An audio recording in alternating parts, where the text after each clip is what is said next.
to be here with Dana Corey because we have been attempting to have this conversation for a very long time. And I think you all know that life sometimes throws monkey wrenches and makes you shift and turn and jump up and down and do somersaults. And well, we're finally landed on the ground in the same place, at least through the ether of the internet. And we're going to have this conversation, and it's going to be about when doing all the right things isn't working. I know a lot of you entrepreneurs out there, you're doing all the right things. You're doing what your business coach said. You're doing what the big gurus told you to do, and it's not fucking working. And so you just feel like you're beating your head against the wall and you don't know what to do. So Dana helps people with this problem. I help people with this problem, but I want Dana to give us a good scoop about what it is that she does before we dive into this conversation. So, I've had this happen a couple of times in my career. I'm a business coach, business strategist, and I work with business owners who are pretty far along in their journey to help them be high-performing CEOs. And during my trajectory over 11 years, this has happened to me twice in a really big way, where I've done everything that I know to do, as you said, all the right things, and business kind of has come to a halt. And so I do something that's pretty out there. Sorry, I have to cough. Sorry. It's another one of those things that happens, right? As soon as you start talking, you start coughing. So I tend to go outside when I've been doing all the right things and it's not working, and it's been a length of time, right? So it takes a while for me to get to this point where I'm just like, fuck it, this is not working. All of the rational, tried and true methods, like nothing is moving the dial. I will go outside and go see energy healers, people who work in a different, I don't know, for me, it's like a totally different plane of existence, you know? And I'm very pragmatic generally. But I believe that if something works, you shouldn't ignore it. I don't need to know how it works. I don't need to know why it works. I just know that when I do this, when I go and find an energy healer who, like, there's some synchronicity there, and I spend some time with them, that the dial seems to start to move and things change, and there's some opening and some relaxation of because you start to get panicked when things aren't working so well, right? And so there's a letting go of that and a freedom to, okay, so let's lean into perhaps thinking about it in a completely different way, which is really what energy healers bring to the conversation, is look at it from a completely different point of view. Well, and one of the things that when we're talking about bringing in an energy healer or working with a new coach or working with anybody that's going to help you shift the dial and get out of this rut, so to speak, it is about opening a new perspective, being able to access something that you were not able to access on your own. And when we're thinking about decisions, when we get to that place where we're stuck and we're doing all the right things, we're recycling the shit that we know, and then we start to get panicked. And when you're panicked, you cannot access your creative brain at all. And that's where the land of something new comes from. And so when you're in that sort of fight and flight fear, like, oh my God, am I going to make my quarterly goals? Am I going to be able to pay rent this week, if I'm going to make payroll, whatever it is, your creative brain just completely shuts down. So anybody that can open up a window for you is powerful. I'm super curious though, how did you end up seeing that first energy healer that made a difference? What was going on in your business? What was that place that Well, the very first time I saw an energy healer was not because there was anything bad happening in my business. Somebody mentioned that they knew this person who did this particular modality that I had never heard of. And I was like, well, that's kind of cool. I want to find out more about what they do. And it was called holographic resequencing. And this woman lived in the wilds of Maine. She's in her 70s, and she had been practicing this particular modality for like 20 years. And we did it over the phone, and she would had all of these different instruments that made sounds and at different frequencies, but then she was also like talking in my ear as if she was going down a map of my brain. It was absolutely fascinating. wow. It was really fascinating. And because of all the I've done a lot of research and a lot of reading into epigenetics. I'm a total science nerd, right? And neurobiology was my thing in college. And I could hear her kind of going into the brain files where all these epigenetic things. It was absolutely fascinating, and I did that just for fun because I just wanted to know. Well, this is really cool. What is this all about?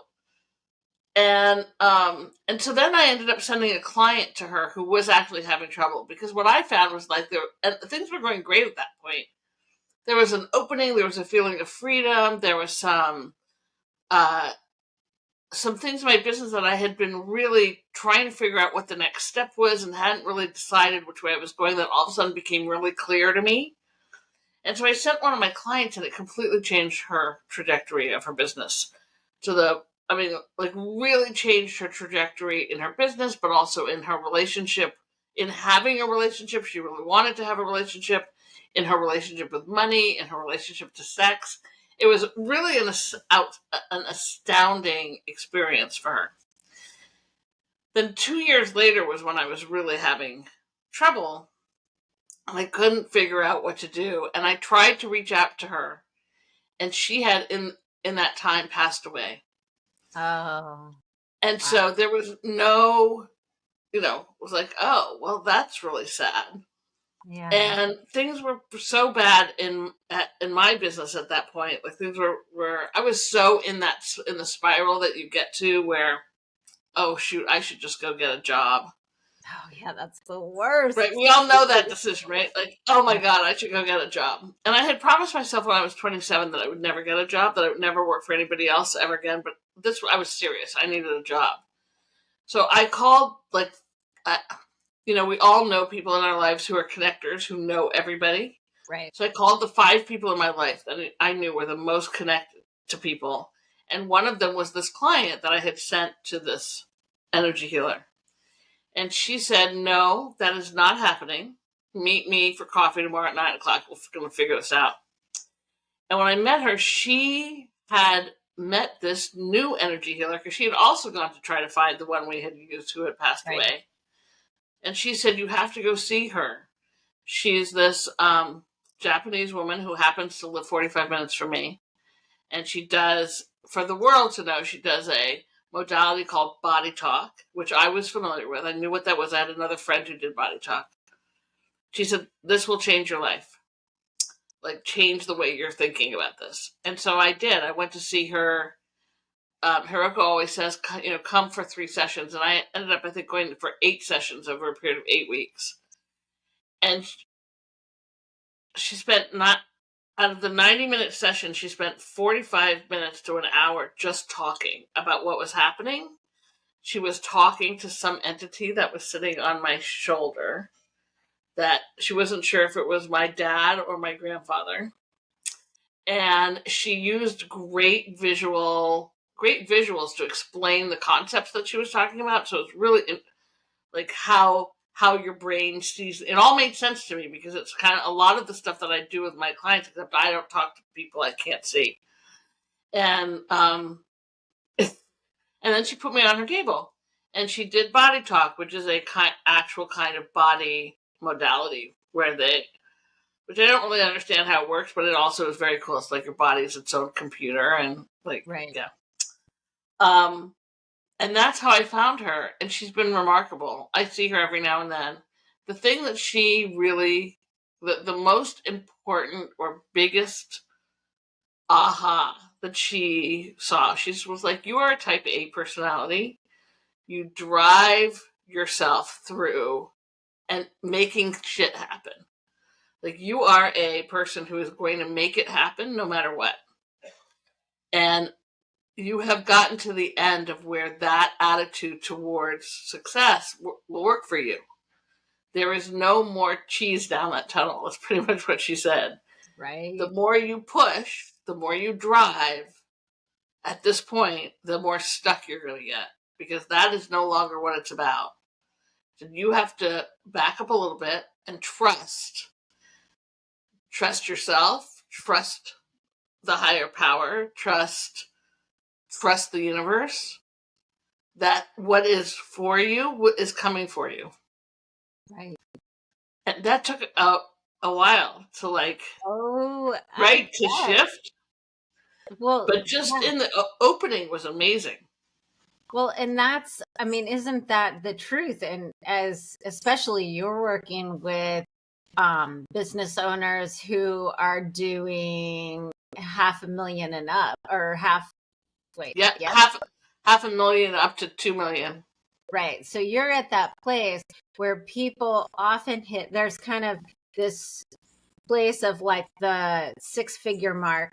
And then there's that like breaking the 7-figure mark. And those are two places where I think, in my experience and what I've seen, where what you were doing to get there is not going to work to get to the next level. And so often people who are entrepreneurs, they're doers. Like, yes, I'm going to make this happen. I'm going to do it. I'm going to barrel through, and their hard work has been the thing that has made them succeed. And so you get to that place in business where no matter how hard you work, you're just going to be spinning the same wheel, and you're going to literally create the same income. You might bring a little more revenue in, but you're going to be spending more money. Your profit is going to stay the same. You're just going to, or even go down because you're working so much harder, right? Right. You're putting so much of yourself into it that your profit goes down. Your satisfaction goes, because you're not moving fast anymore. It's like slogging through molasses. And you're stuck doing all the drudgery stuff while still trying to like make some room for that something that'll create the business, but you can't let go because you've got to be the one to do the pushing. It's like, it's a never ending cycle, and it's the worst. You do, and she told you such great advice. Like, you're not going to be able to keep doing the same thing and get there. Like, you've got to step back. So what is it that when you work with your clients about that and they hit that place, what is it that you do with them to help them break through? Well, there's a couple of things that I've learned, both from, Hiroko and other energy healers, but just in the process of, as you do your business over years, you get better at it, right? And you hone the kinds of things that you do. So, one of the things that I learned about 5-6 years ago is that human beings have 3 brains. Mm-hmm. We have the brain in our head, which is where we think it's the only brain we have, but it's where rational thought happens. And we are weighted, our civilization weighs almost 100% of all of our decisions on this rational part of our brain. Well, it turns out we also have a brain in our heart. Mm-hmm. And I learned this part, way before that, because when my mother had quadruple open heart surgery, and when she was recovered, she had lost a whole ton of her memory, of her long-term memories. And as I did some research, it turns out that your heart contains brain cells that have been there since we were little zygotes, and we divide and expand and divide and expand. Those brain cells automatically go into your heart, and the brain cells that are in your heart hold your memories and hold really strong emotions. So way after my mom had her surgery, when they first started talking about heart transplants, people who have had heart transplants often get the memories of the people whose hearts they get, that they have no experience of those memories ever. So your heart has its own little brain center that all revolves around memories. And in the last 5 years, they've done research, and there are also those same neurons, same brain cells that are in your gut, that are in your digestive system. And so when we say, I feel it in my gut, like I have a gut feeling, or there's an intuition, that's actually real. There's a real brain center in your gut. And we have taught ourselves over hundreds of years to ignore any impulses that come from our intuition or our gut or even from our heart, right? We're told, or we've learned, to only pay attention to our rational brain. So when I'm working with my clients and we come up against places where either there are decisions that are really hard to make, or they're stuck in some way, I will do exercises with them that have them tap into the other brain areas in their body and learn to listen to the wisdom that actually they know a lot. Their brains know a lot. They just don't all know them from the rational part. They may know them instinctively from gut. They may know them instinctively from memories or from really strong emotions. And so I do that kind of work with them. Well, and it's interesting too, because when I talk about being the wolf, it's about being the whole self, being your whole self. Like a wolf is not just ferocious, but it's loving and caring, and it's all of these things. It can be both things. And so when we're talking about the 3 different brains, the heart brain, the gut brain, and the head brain, that is tapping into all of that. That's really utilizing your whole self. And when you deny part of that, when you deny the gut feeling, you're denying a part of yourself that has wisdom and knowledge. 100%. And all 3 of the brains are connected through the vagus nerve that runs up your spine. Yeah. And so we think often that the thoughts that we have are all originating in our head, but the truth is that they work in concert, right? And you have to start to learn to distinguish between, oh, this is what my head is saying, but this is what my gut is saying, and how to bring all of that together. And yeah, it is. It's really an exercise in learning to listen to all of you. Yeah. So what was, once you started breaking through, what was one of the big breakthroughs from that place of not being able to push through? Because that's such a big one that I think so many people can relate to, like, oh shit, my brute force isn't going to work anymore. What was, as things started to unfold and you started to be able to be more connected to all of the brains, what was one of the things that was really kind of obvious? Sometimes those things are so obvious. They're just sitting right there. Right. That's so funny. Yeah. So patience. So I really want to say that this is an ongoing conversation, right? An ongoing learning. I didn't just, in the moment, all of a sudden start trusting the universe to bring me what I wanted, right? That's just so, things don't work quite that way. It's way more of a learning up and down, right? But one of the things that really has made a difference is patience. And to remember that my dad used to say this, he was also an entrepreneur. And he used to say this all the time. He would say, if it's not worked out, it just means that it hasn't worked out yet. Mm-hmm. Like, things are in your favor the universe is in your favor, it your being here, your world wants you to succeed. And so if you can be patient and, practicing patience is really hard because it means not panicking. And for those of us who have years and years of the roller coaster in business happening, panic is a really recognizable, like we're used to it. We understand panic and we go there immediately. Or the same panic is related to the same feeling that you have when you are making a sale and somebody says no, right? Like that might not be panic, but it's that same desperation or need or attachment to the sale. That energy is the same.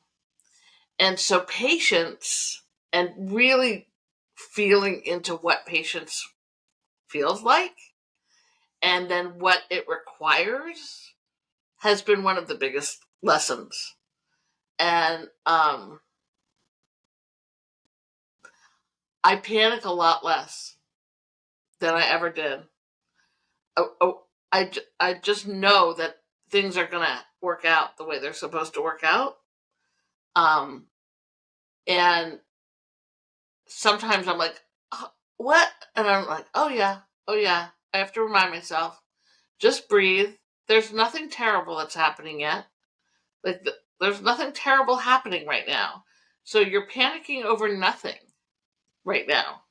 I mean, that's the thing, right? It's all the what ifs. Well, what if this doesn't happen and this doesn't happen, then might happen and blah, blah, blah, blah, blah, blah.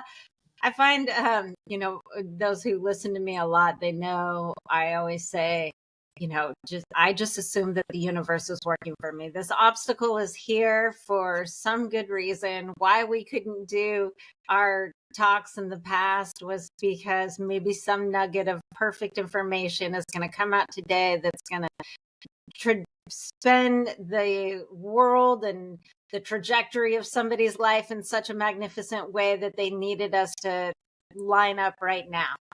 And I also notice, for me, a big piece going along with that patience, and that's a big part of it, is to not fill the space. So Yes. often we are like, well, things aren't working, so I must do. And again, if we have that like barrel through sort of mindset that I think so many entrepreneurs start with, and you kind of need in the beginning, you get to this place where, okay, well, things aren't working and I know I'm supposed to be patient, but what can I do in the meantime? I got to fill the space. I got to do this. I got to do that. There's this thing about space that a coach that I worked with a while back used to say this, and it's so true. If you think about it from a science perspective and from a physics perspective, one of the universal laws is that no two things can take up the same space in the universe, right? That's a physical law. Yeah. And so if you keep filling the space with things that don't go in that space, the universe or you will have a hard time finding the right thing that fits in that space because you keep filling it with junk. Yeah. Right. So I have clients that are real estate agents, and one of the things that I always liken this to is when people are out looking for a house and they, make a bid on a house and it doesn't happen. And then they make a bid on another house and it doesn't happen. And they keep finding what they think is the perfect house, only it keeps falling through until finally they find the house and it's actually the house. Yeah. And then they get that house. And if you ask those people, well, what would, imagine what it would have been like if you had that first house, and they're like, oh no, this is such a better house for us. This is so much better. I think that keeping that in mind, that there is the right thing is out there. Yeah. The right thing is there just waiting, and it will happen if you can stay grounded and calm and not feel like you have to push. everything through. And not Now, like you can have I to say one other thing say it. though? Of course. Here's the thing. I'm not, I know I'm sounding like this really woo-woo, airy-fairy person right now. But here's the truth. I can not panic and not drive things and be totally trusting that the right thing is coming along for me. But that doesn't mean that there aren't things to do. I still have to get up and do my work. I may not be driving so hard, but I am talking to people, I'm meeting people, I'm making contacts, I'm networking, I'm making offers, right? All the things that you have to do, no matter what business you're in. Business development, I'm doing marketing so people still know that I exist. You can't stop doing the things that are part of making a business work while you are also trusting and allowing things to come to you. And I think that is such a big mistake. Well, and it's, you said it so right. It's like, oh, we're waiting for the universe to come and give us the things that we want, but it won't give you anything if you're not creating any action, because like the practicality of it, there is that like energetic flow of it. The practicality of it is everything you do has a trajectory. We go back to physics. Everything has a cause and effect. I have this conversation now. Somebody hears it, then there's whatever ripple effect, and then it comes back and creates something in my life, 6 months from now or tomorrow, who knows? But if you're not doing something and doing things that will create something in the future, you're just going to be sitting around twiddling your thumbs waiting for universe come save me. And that's not going to build you a business. Exactly. It doesn't do anything for you because the energy is all just getting dissipated, right? You have to focus on what it is that you want and find ways to get there. Yeah. So yeah. Yeah. And sometimes you could be like, one of the things that I love in my story is I was marketing to a certain group of people for a very long time. And I was putting all this energy out there, and I was still doing things. But I wasn't really working. I wasn't marketing to people who I really wanted to be serving. But those people who I really wanted to be serving, they kept showing up on my door. Somehow they found me one way or the other. So it's that concept of what I want is out there and it's trying to find me. And if I stop marketing to this other group, there'll be some more space for that. But because I was still doing some work, it you could say it let the universe know that I still wanted the thing, because I was still trying to make things happen. I wasn't just sitting on my butt, just trying to let magic. I mean, it is kind of magic, but you got to put some effort into it. Yeah, totally.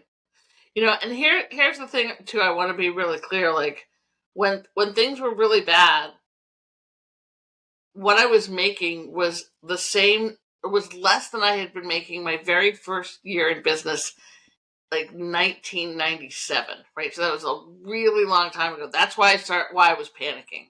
That happened for 3 months before I went to see Hiroko. By the end of that year, and the following year, I made more money that year than I had ever made before in a 12-month period after seeing Hiroko. Wow. Right? And so it's not, and I didn't just sit on my butt. I did things, but I did things from a different place. My conversations with people were different. They weren't so driven. They Right. weren't so attached to the outcome. Right? They were conversations that led somewhere. There were conversations that offered real concrete practical guidance for people who I was talking to who may never become a client. And I just kept doing that until that whole thing led from it was 2017 when I first saw Hiroko to 2022 when I had the best year in business I've ever had. Well, and it's so much like you're having a great conversation. Someone has a great experience of you, and then they're having a conversation with somebody else and they say, oh, I need some help with my business. And then the person goes, oh, I met this really great person. Wasn't right for me at the time, but I'll connect you. And those things happen. And when you give somebody a positive experience, when you're not attached and trying to get something from them, they're much more likely to recommend you, actually buy your services, circle back and use you in the future. All of those things. You know, if you're having we all know what it feels like when that slimy salesperson is there and they're just, so we know that to the extreme. And those people who are purpose-driven entrepreneurs or in service, we're like, oh, I don't do that. But if in the back of your head, you're like, I need to make the sale, I need to make rent, you've got a little bit of that energy. So Yeah. you said it so perfectly. When you're not attached to it, it's just like, what do we get to create in this moment? Like, who knows what happens like at the end of the call if you say yes or no? Like, who cares? What are we co-creating in this moment now? 100%. 100%. And I think too, one of the things that Hiroko had me do, like after we'd been seeing each other for a while,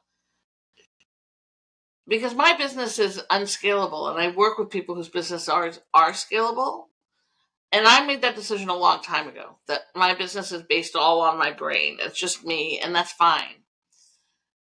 She had me put out on paper how I had helped people for the last 15 years, how much money I had actually impacted my clients receiving, and it was such an eye-opening exercise in being responsible for helping all of that happen. And I only took credit for money that they would have said, oh yeah, I couldn't have done this without Dana. Right. And sometimes I have to remember that success, it doesn't always look like what shows up in my pocket. Success looks like what shows up in for my clients. What does success look like for them? And how did we together collaborate and get them to a place where they could experience that success? Right. And that's been really amazing. I think this is a really good time. Well, we definitely are going to talk more about this and share some tips and all of that. But I think this is a really great time for you to tell people how to get in touch with you, what it is, how, if they're curious about working with you or even following you, how do we get to know you even better, Dana? Well, the best thing always to do to really get to know me is come and hang out with me on Facebook, because Facebook is like my neighborhood and my personal profile. So just come and look for Dana Corey. I'm really easy to find. But one thing I have that has been really fun is I have a CEO strengths assessment. So that people who are business owners or who are CEOs can really pinpoint the strengths, their highest strength that makes them the best CEO that they can be, but then also uncovers the places where, because that's their strength, that they might be blind to these other areas that they're not seeing. And so if you can the quiz takes less than 30 seconds.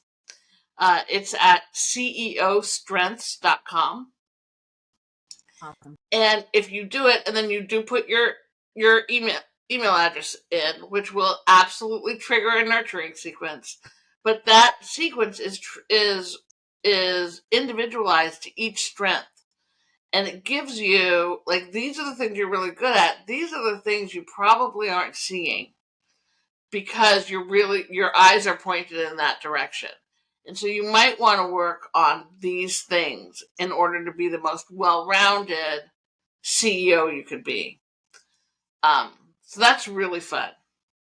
That's awesome. And that's one of the things that I think people don't realize as they start to grow their business. A lot of times they will like hire out all the tasks that they don't like, which is definitely a thing that you want to do for time management over time.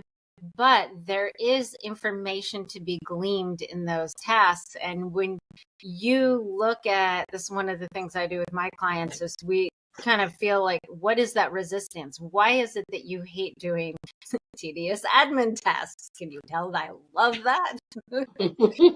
But it's because I'm a big picture thinker, but two, I'm not as good at it as I am other things. And because I'm not as good at it, it makes me subconsciously, I know you do a lot of work with the subconscious mind also, it makes me subconsciously feel like, oh, maybe I'm not capable.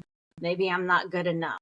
And so anything that makes you feel like maybe you're not the best at it is something that people will typically lean away. And if you can clear out that subconscious resistance, in noticing those tasks, it will create big openings in your business, because that resistance, sure, you might see it in avoiding bookkeeping, but it's creating negative effect in your business and other places as well.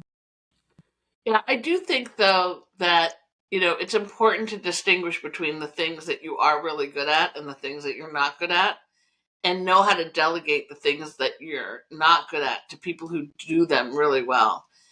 The truth is that we as human beings, we tend to really enjoy the things we're really good at because they're easy, but also because we get feedback for things that we're good at, especially if it's something that most people aren't good at, right? And when as your business grows and as you take on the role of CEO, you just simply can't do it all.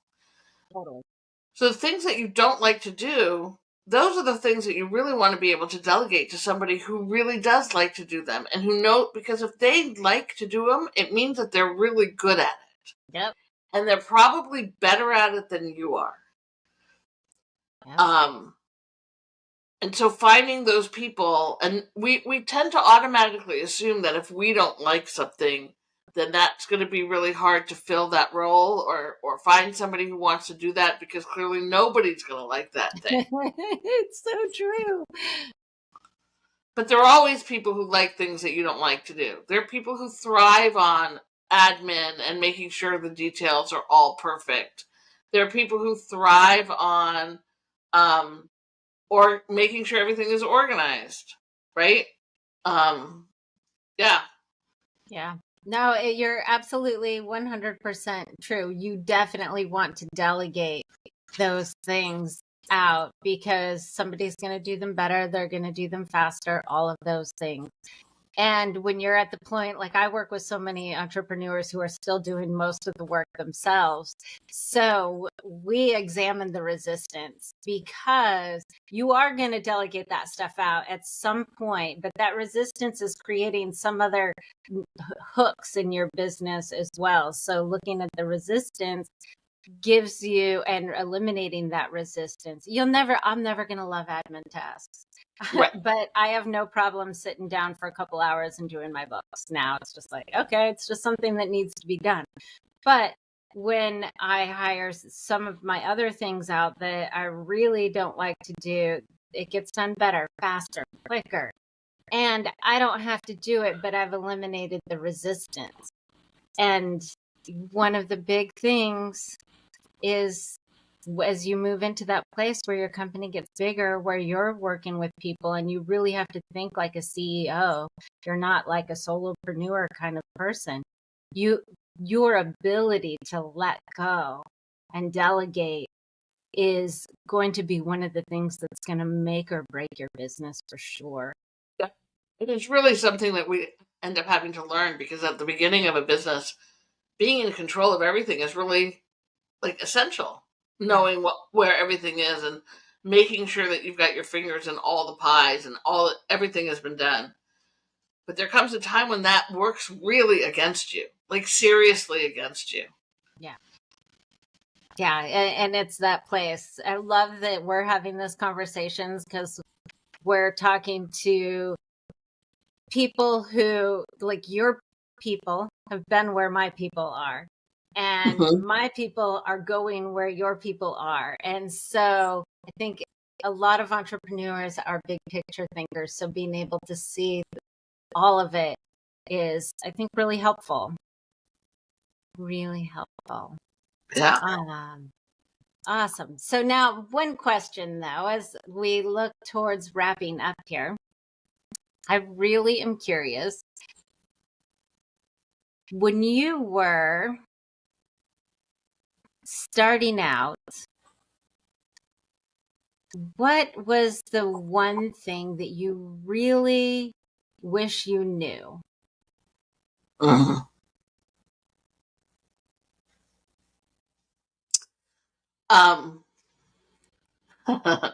That there's always another day. Mm.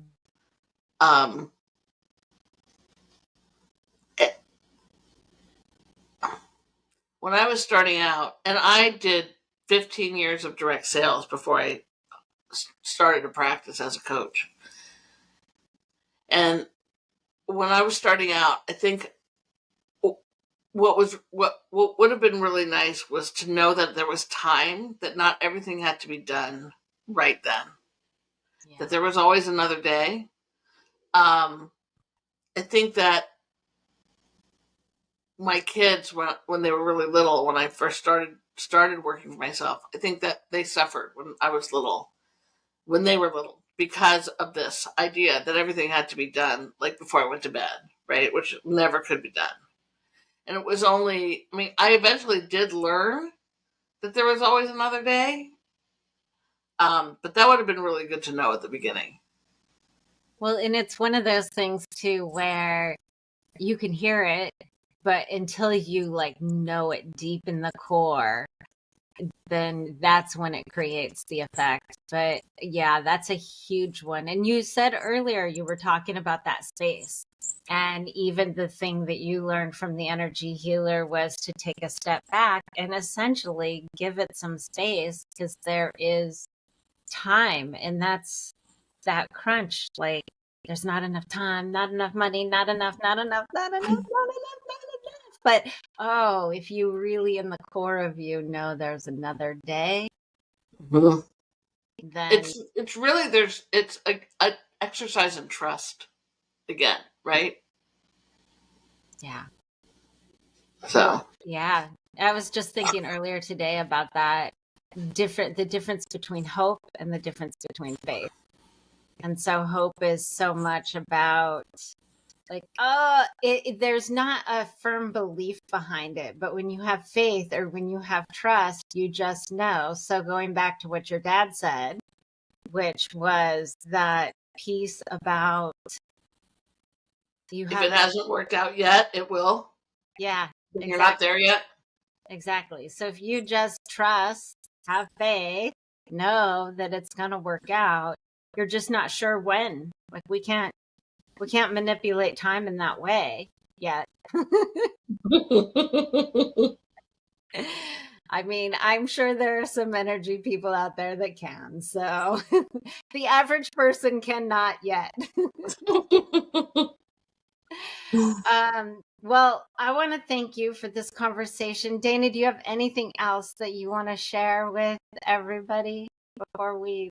Just that it's been such a pleasure. I'm so glad that we finally got to do this. It's been so nice actually getting to know you, and over the course of having to reschedule and all that. And, I just appreciate your flexibility so much. Awesome. Thank you. And once again, can you tell us that quiz, where to get that quiz? Yep. CEO Strengths. So CEOSTRENGTHS.com. Yeah, open up your browser, put it in, everybody. And if you've been listening for a while, you know I've got one out there for you that is about elevating profits and joy and impact and all of the things. You can get that at BeTheWolfGift.com. And everybody, thank you for listening. Dana, thank you again. And remember, when you operate from who you truly are, you evolve humanity. Bye, everybody.